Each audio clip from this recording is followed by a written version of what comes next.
correctly calculate the electrical service for a campground, focusing on Article 551.72 and Table 551.73 of the National Electrical Code.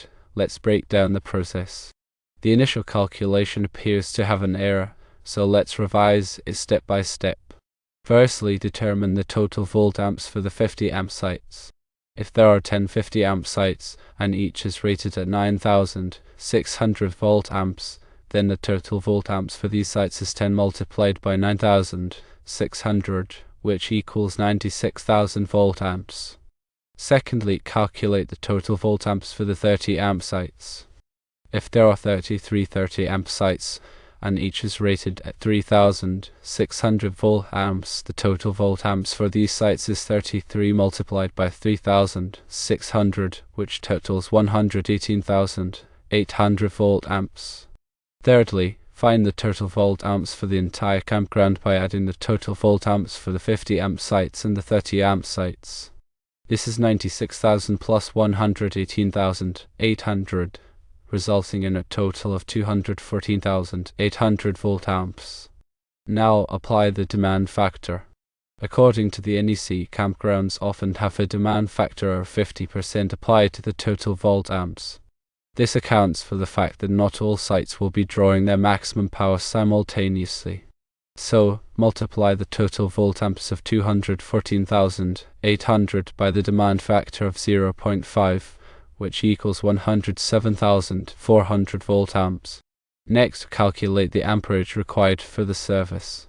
To do this, divide the volt amps after applying the demand factor by the voltage of the service. Assuming a 240 volt service, divide 107,400 volt amps by 240 volts. The result is 447 amps. Therefore, based on this revised calculation, the required service amperage for the campground is 447 amps. The original calculation of 367 amps was lower and potentially insufficient for the campground's needs. It's crucial to understand the NEC guidelines for campground electrical services to ensure safety and reliability. The NEC provides specific tables and articles, such as 551.72 and 551.73, that dictate how to calculate the load and apply demand factors for recreational vehicle parks and campgrounds. These demand factors account for the diversity of loads and the likelihood that not all RV will be drawing maximum power simultaneously. However, it's also important to consider other loads within the campground, such as lighting, laundry facilities, recreational buildings, and any other electrical equipment that will be connected to the service. These additional loads should be calculated separately and added to the RV site load to determine the total service requirement. The calculation provided is based solely on the information given and might not encompass all the factors that could influence the actual service requirement. Factors such as future expansion plans, the potential for larger RV with higher power demands, and any specific requirements of the campground should all be considered. Consulting with a qualified electrician is always recommended. A qualified electrician can perform a thorough load calculation, taking into account all relevant factors, and ensure that the service is properly sized to meet the campground's current and future needs. Furthermore, they can ensure that the installation complies with all applicable codes and regulations, ensuring the safety of the campground's occupants.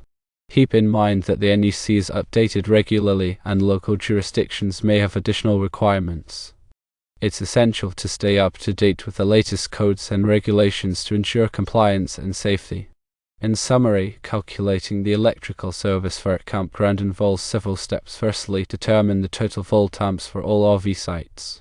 Secondly, apply the appropriate demand factor. Thirdly, calculate the total amperage required. And fourthly, consult with a qualified electrician to ensure the service is properly sized and installed. Doing so ensures that the campground has a safe and reliable electrical system that can meet the needs of its occupants.